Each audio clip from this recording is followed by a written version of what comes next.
This is the DJI Mavic Mini. A lot of people ask what I'm making my videos with. This is a little bitty drone. It's not very powerful, but it has a really good camera, and the flight characteristics are just awesome for what it is. It's $399. When I get into tight spots and maybe around people and I want to be a little more discreet, this is the drone I fly. Although this drone is very capable. It's a little windy today, but this drone can handle the wind. A lot of people say it can't, but it really can. You just got to be careful not to get it in too far away or into too tight of spots. I'm going to turn it on. It's a quick press and a long press. Now it's on, and the camera is going to go through a little procedure where it kind of calibrates itself. And to give you some perspective, I put a pair of sunglasses there on the ground. I'll show you how small it is. So let me get those out of the way. This is the controller. I got a phone attached to it. You just plug the phone in and clamp it in these little clamps here. So there's no real tutorial on that. Same thing on the control. You push the button once and then along, and you'll hear it beep. Then you turn on, usually wait a second. The drone is probably collecting GPS signals. Open the app. Right now it's in a manual setting, and normally I fly with a neutral density lens filter. Put it in auto, but it's a little cloudy today, so I'm just going to go ahead. This is going to be nothing cinematic, so I'm just going to go ahead and put it in auto. Now this is asking me if I'm qualified, and I am licensed to fly these drones, commercial or recreational. This drone is registered, even though it doesn't have to be, but it does have to be if I ever do anything for money. And I've used it, not technically for money, but you know, I've gotten, let's say, some thank you gifts for filming a wedding or something like that. So I'm going to go ahead and start recording the screen.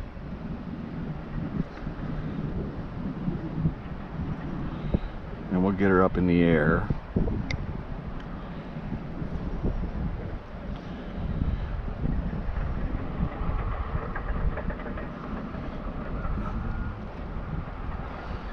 Open up the app again. So it's asking me to confirm that I am qualified. I'm in an airport warning zone. Now that's going to be Creve Coeur Airport. I have the camera set at 2.7K. at 30 frames a second.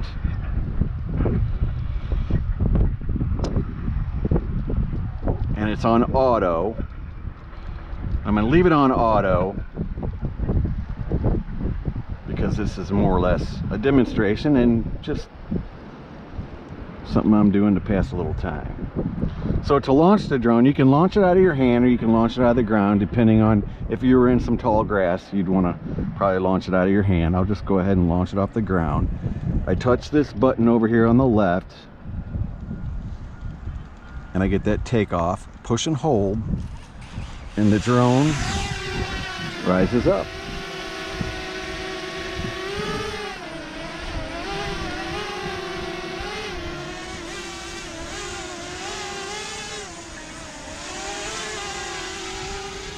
It's in position mode, which is the second speed.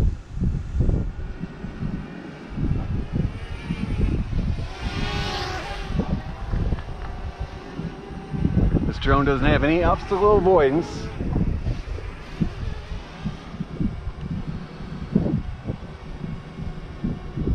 I'm getting more warnings. I'm going to hit OK. FAA stuff. So I might want to brighten this up a little. I can do that here, even in auto, And then I can actually lock that in by hitting this EV button down here. Change it to .+7, and then I can hit this little padlock and I can lock that in. It's almost like a manual setting because it won't move until I make some changes. So I'm not recording right now, I'm just flying the drone around.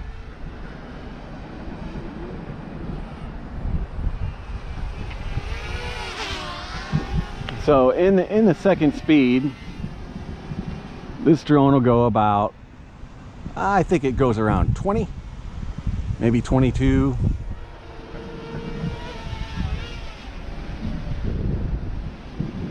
I'm going to kind of keep it in the blue part of the sky. It's got that camouflage skin on it, so it could be hard to see, and I don't know exactly where my GoPro's pointing. But I'm probably getting a 15, maybe 20-mile-an-hour gust right now, and this drone's fine. I can stop it in midair, and it really doesn't move. I can move this gimbal up and down with a little roller, my left hand. I can back it up. Now this drone doesn't have any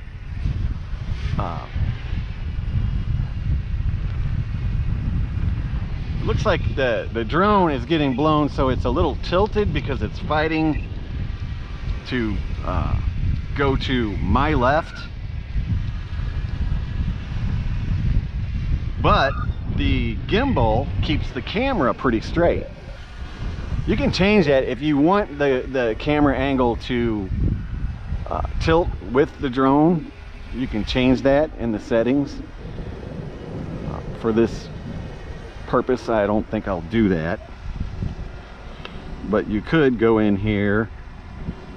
You got all these different things you can set. You have your max altitude, max distance, return to home, update home point, and then control. You have center, smooth, position, sport. You can change your metric, this and that. If I put it in FPV mode, that's first person view. Now you can see that it's tilting.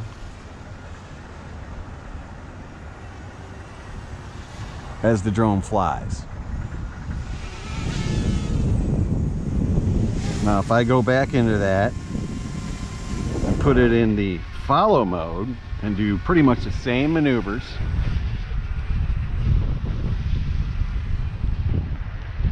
the gimbal keeps that pretty straight, even though that drone is close to a 45-degree angle when I go to the left because it's fighting the wind.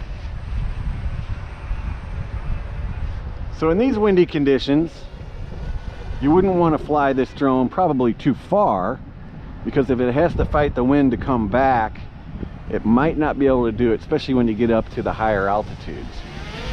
This right now, I'm not worried about in this big parking lot. Right now we are flying at approximately, I'm going to brighten this up some more, lock it in. Conditions keep changing here. This is Missouri. Now I'm going to go ahead and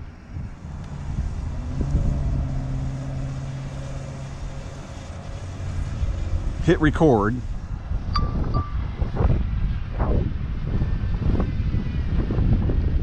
And we're really fighting some wind now. I'll probably even get a wind warning. So the wind's blowing towards me right now. I'll go out that way. I'm not too worried about it. I'm at 88 feet high. Now I'm at 120 feet high. Now I can go, there's the family arena. I can go that way.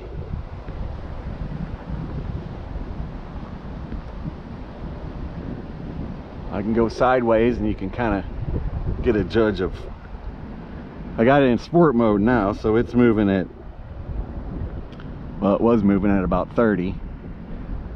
Now I'm fighting the wind a little. It's going 24.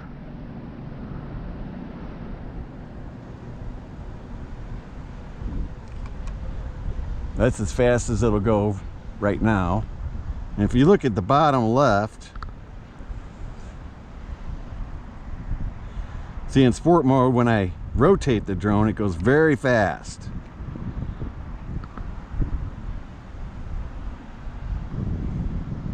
Normally, when I'm filming something, I would be in the cinematic mode. This drone is just incredible for, you know, what it is and for the price. I'm gonna go out towards the river here. Probably not gonna cross over the tree line,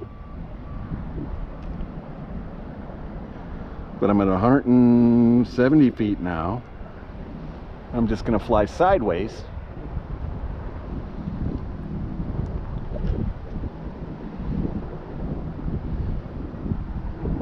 Now, I don't normally film in this sport mode, but if you have to fight the wind or something, so the wind is kind of blowing at me in this direction here. If you look right in the middle, you see a triangle, a little dot, and some kind of looks like a light ray coming out. I'm getting a strong wind warning. That's telling me which way the drone is pointing in relation to where I'm standing. I'm not very far away. I'm right above my head, basically.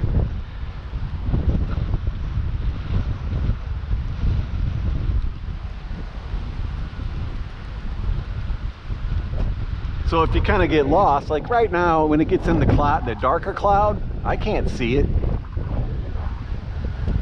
But one thing I can do, it's telling me to come home immediately because of the wind. But one thing you can do is tap on this. And this will tell you, you can blow this up. This will tell you right where your drone's at. I'm the blue dot. If I move a little bit, where the drone launched from, that blue dot should move.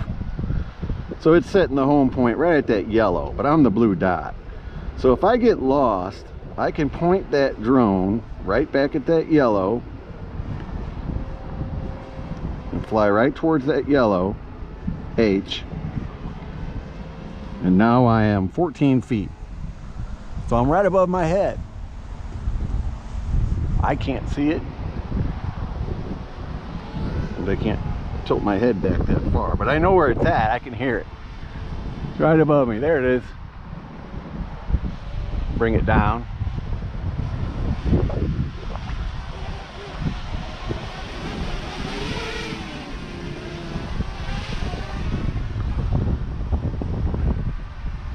So the map is blown up, zoomed in. Now I can look at this map and not zoomed in, then it looks like, you know, I can see the whole general area. These are these warning zones, these different lines. This blue kind of a cross pattern. The yellow circle is a warning zone. The blue is an authorized zone because of Creve Coeur Airport. I can change the way this map looks by tapping on these things over here on the right.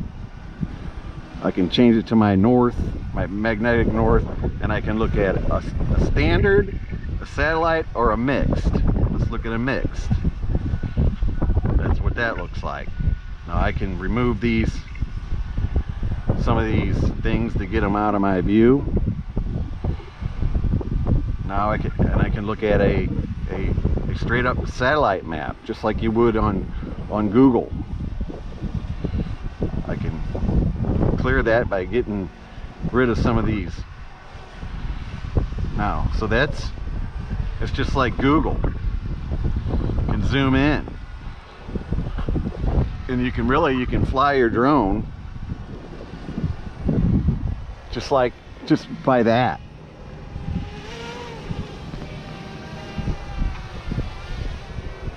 So one of the cool shots I like to do is I'm going to take it out of sport mode. Now we're in the cinematic mode.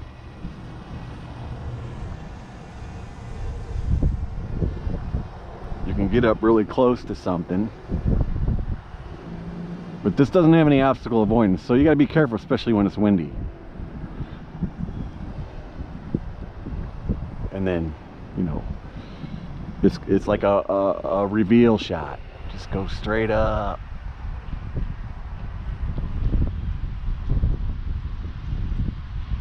And reveal what's down below.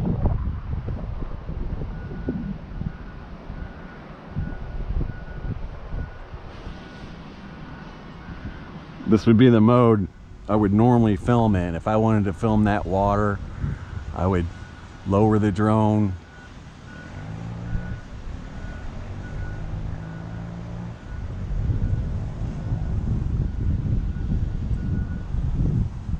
And I would cinematically kind of fly over that water.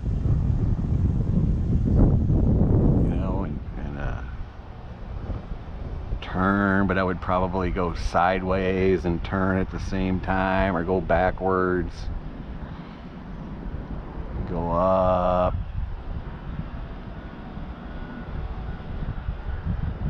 And I can look at my screen and see where I'm flying. I'm above all the trees in that general area right now, so I'm not losing my signal, and I could slowly, if I was really concentrating, just fly around this area here and film any kind of points of interest. If I saw a point of interest, I can do what they call a quick shot on it, which the quick shots are pretty cool. So we could do a quick shot, let's say,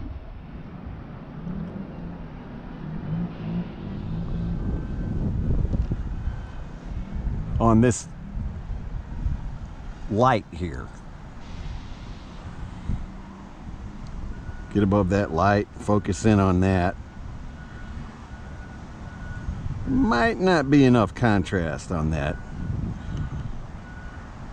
We stop recording. We hit our quick shot tab down here, and let's say we just wanted to do a circle. So then we would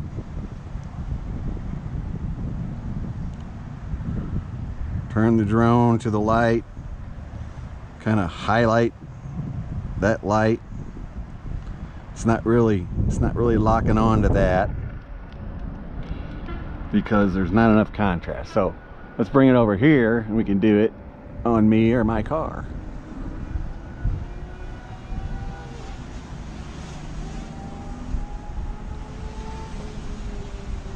It's really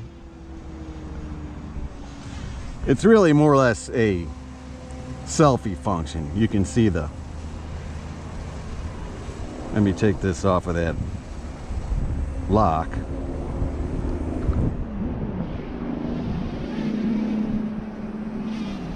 So you would just lock in on yourself, then draw a little thing around yourself and hit start. But with this drone, you gotta watch it in these selfie modes, because as it flies around, you don't want it to hit that light, because it's gonna go up and around. We don't know what kind of radius it's gonna do. I didn't set it for very high, so that one's already over. But you can change the height you'd want to do it.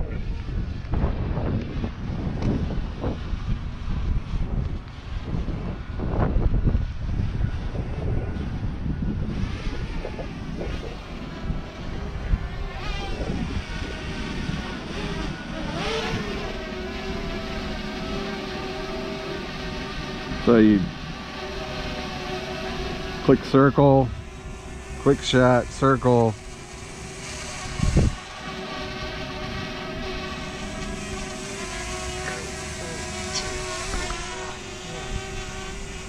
And then it's just gonna circle around me. It shouldn't lose focus.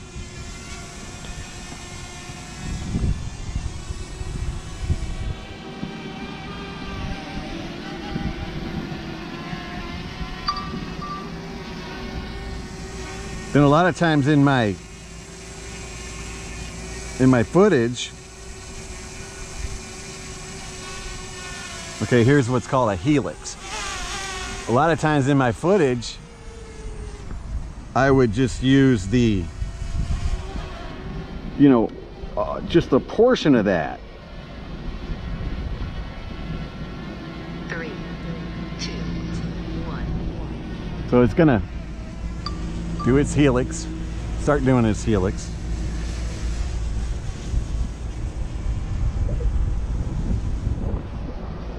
It should stay locked on me pretty good, especially if you move. That's what I mean. It's more of a selfie function, but it'll hit anything in the way. So it kind of lost focus on me. I think because this parking lot's so bright, if I was wearing maybe dark clothes on a sunny day,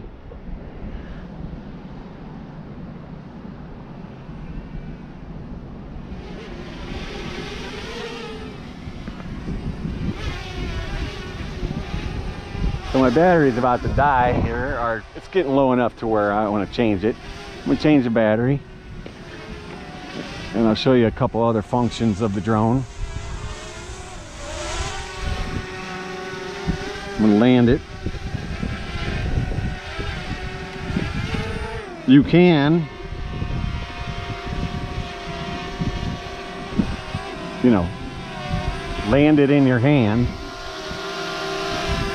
It's going to go up and then down. Good.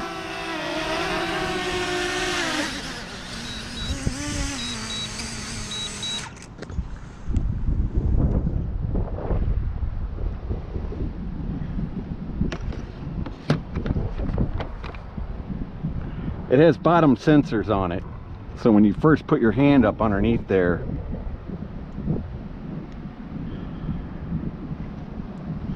it's going to want to try to avoid that because it thinks it's an obstacle. Now that's the only obstacle avoidance it has, is on the bottom, and that's just to keep it from landing on something that, you know, would wreck it, or from landing on a person. You know, it doesn't. But if you put your hand underneath it and it comes down, it starts to go up, and you command it, you're basically telling it, you know, that's not an obstacle that you have to avoid. You can go ahead and land it. Had to make sure my GoPro was still going. You know, this GoPro, it's the cheapest one they make. And I have made videos like this before. New battery. And come to find out, I spent 10 minutes or so making the video. Point has been updated. Please check it on the map. And the GoPro was not recording.